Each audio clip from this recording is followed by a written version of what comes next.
Hola amigos, feliz tarde, bienvenidos a Argumentos, soy Rosa Colmenares y les doy la bienvenida a este espacio donde siempre revisamos la actualidad política nacional.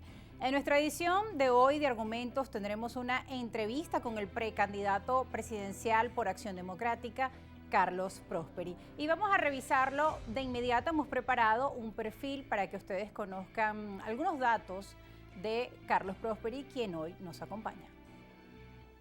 Carlos Modesto Prosperi Manuit es candidato presidencial en las elecciones primarias de la Plataforma Unitaria. Un político de 45 años de edad, abogado venezolano con posgrado en Derecho Penal, dirigente del partido político Acción Democrática y ha sido diputado a la Asamblea Nacional de Venezuela por el estado Guárico en 2 oportunidades.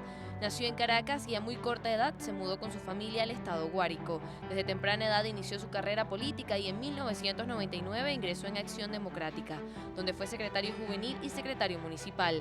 En 2016 se convirtió en secretario general de Acción Democrática en el estado Guárico. Y con la intervención judicial de parte del Tribunal Supremo de Justicia de la Tolda Blanca, fue nombrado en junio de 2020 como secretario de la Organización Nacional de la facción de AD liderada por Henry Ramos Ayub. En elecciones pasadas fue uno de los precandidatos opositores a la gobernación del estado Guárico y a la alcaldía de Caracas. Y en agosto de 2022 anunció su precandidatura presidencial dentro de las elecciones primarias de la Plataforma Unitaria de cara a las presidenciales del 2024.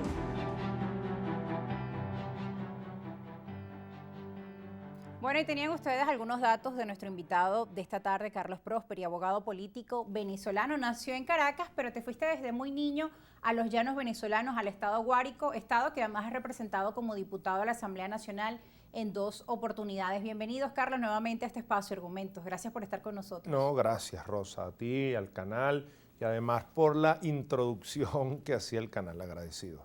Bien.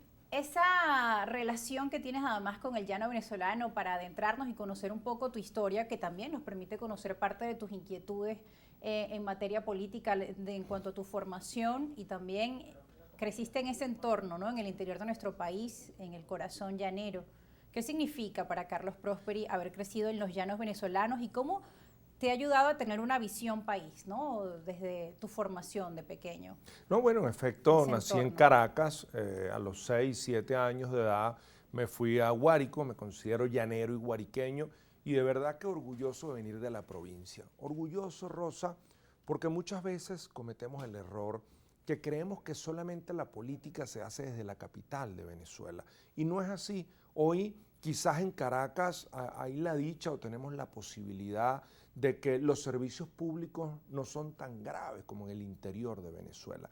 Sí. Y el estar ahí compenetrado con la gente, escuchando las problemáticas, nos ha permitido poder avanzar en torno a la realidad de lo que hoy se vive en Venezuela. Y si de algo debo sentirme orgulloso, es que a pesar de que viví en un pueblito muy pequeño, Las Mercedes del Llano, pueblo que llevo en mi corazón y el cual me considero pero guariqueño, es las experiencias que llevé adelante con mi abuelo materno, el cual los abuelos siempre tienen que como que a consentir a los nietos, sí. Y con uno era una afinidad especial y siempre me decía, hijo, uno tiene que entender que cuando uno hace las cosas, las tiene que hacer por el bien de cada uno de los habitantes. Uno no puede estar pensando que vas a ayudar a una persona así y a otra no. Quien tenga la posibilidad de que uno lo pueda ayudar, hay que ayudarlo. Y creo que eso nos fue enseñando poco a poco, con el pasar de los años,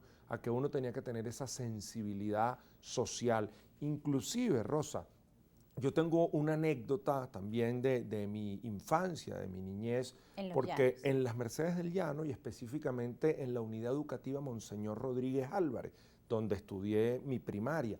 Pero un día, porque yo soy hijo, nosotros somos 3 hermanos más y mi persona, somos 4 hermanos. Tú eres el mayor. Yo soy el mayor de mis hermanos, pero lo cierto es que un día empieza el año escolar, bueno, ya están próximo a que inicie, y en los gobiernos de la democracia nos entregaban un morral azul marino, que por cierto tenía 2 letras que no decían AD, ME, Ministerio de Educación, los útiles escolares y nos daban una camisa, un pantalón y unos zapatos que la marca era Pepito.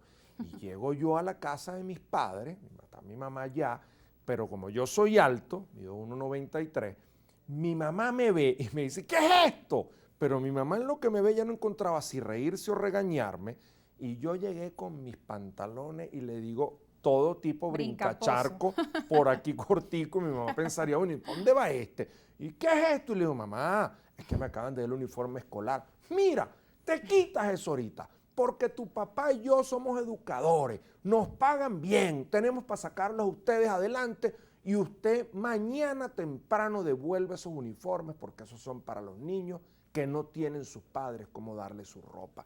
Y esa creo fue una de las cosas que inicialmente me marcó a tener esa vocación de servirle a las personas. Y de esa anécdota podemos, pues además, interpretar distintos elementos.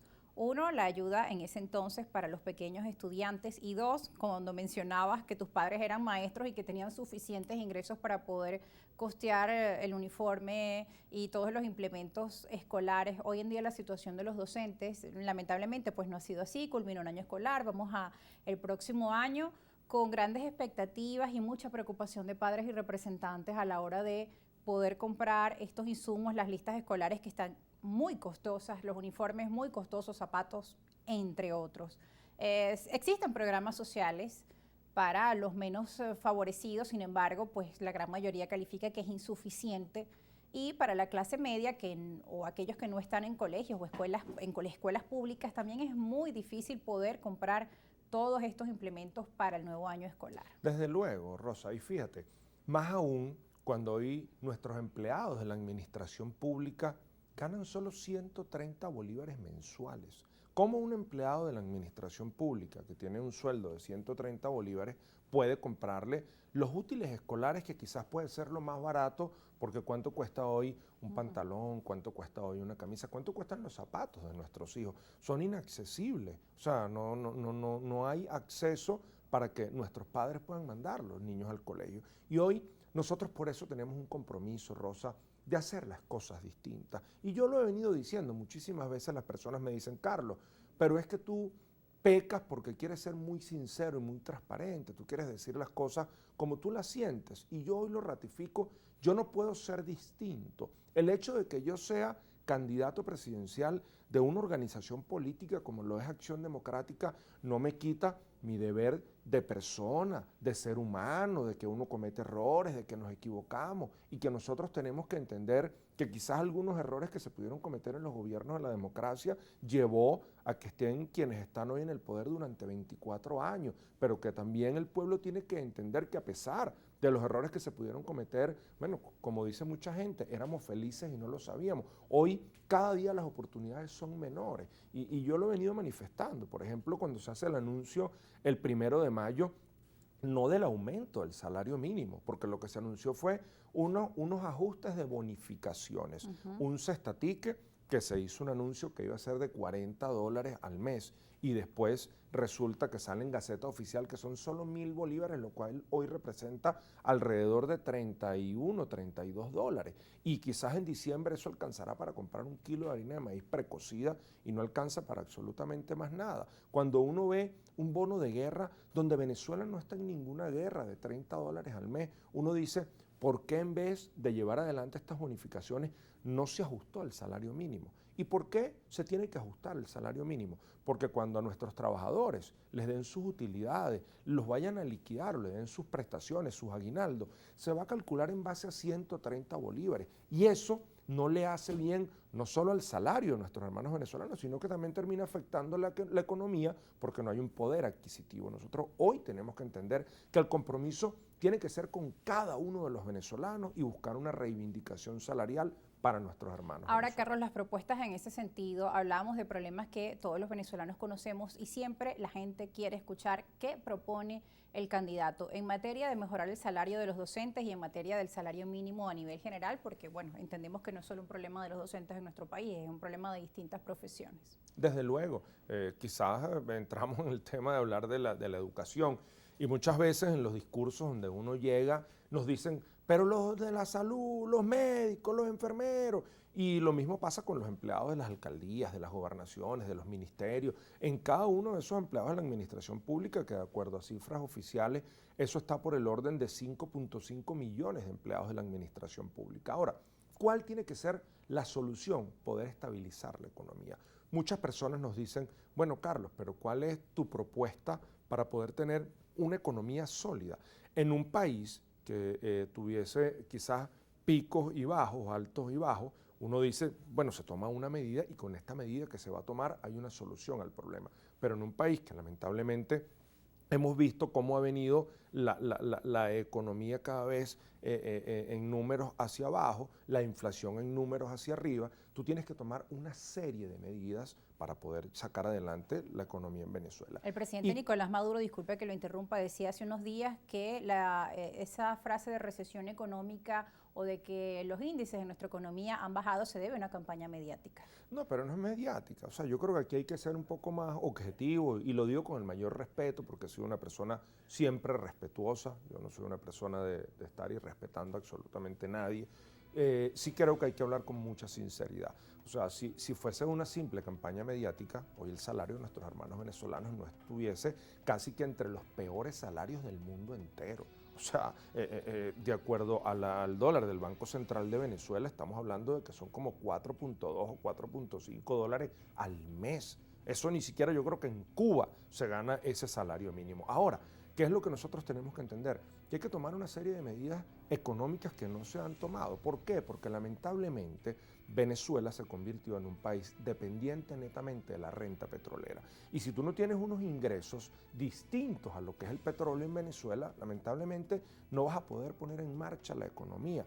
Cuando tú no le das a las personas una seguridad jurídica, que es el respeto a la propiedad privada, los inversionistas tienen temor de venir a invertir, los inversionistas transnacionales y los empresarios venezolanos también, porque dicen, bueno, me traigo mi capital, lo invierto y me pueden expropiar. Bueno, hay que empezar a dar garantías para esa inversión y a su vez eso tiene que garantizar que los empresarios puedan entregarle seguridad social a los trabajadores, que puedan tener un salario digno. Bueno, ¿qué tienes que hacer? No solo fortalecer la empresa privada, sino buscar los mecanismos para poner en marcha, por ejemplo, las empresas de Guayana. Cuando uno revisa las empresas de Guayana, debemos recordar que Hugo Chávez, el presidente o el expresidente Hugo Chávez, hizo un anuncio por el racionamiento eléctrico de que se tenía que reducir en 50% las empresas de Guayana.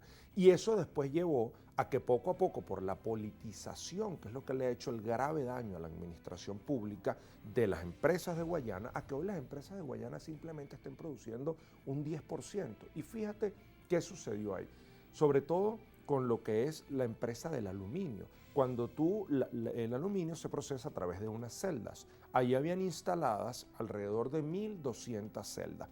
Cuando se apagan, ellas se congelan y al congelarse mueren y no se pueden reactivar. Tiene que haber una inversión multimillonaria para poder poner en marcha otra vez las empresas de Guayana. Bueno, hay que buscar, no la privatización, pero sí empezar a crear corporaciones públicas privadas donde pueda sacar adelante las empresas de Guayana. Empresas mixtas. Sobre este tema vamos a ampliar al regreso de la pausa, candidato Carlos Prosperi, porque debemos cumplir con un compromiso comercial. Seguiremos conversando sobre sus propuestas en materia económica. Nos hablaba del tema de la seguridad jurídica y también de la creación de empresas mixtas como parte de sus propuestas, así como mejorar el salario mínimo. La gran pregunta es el cómo. De eso hablaremos al regreso de la pausa.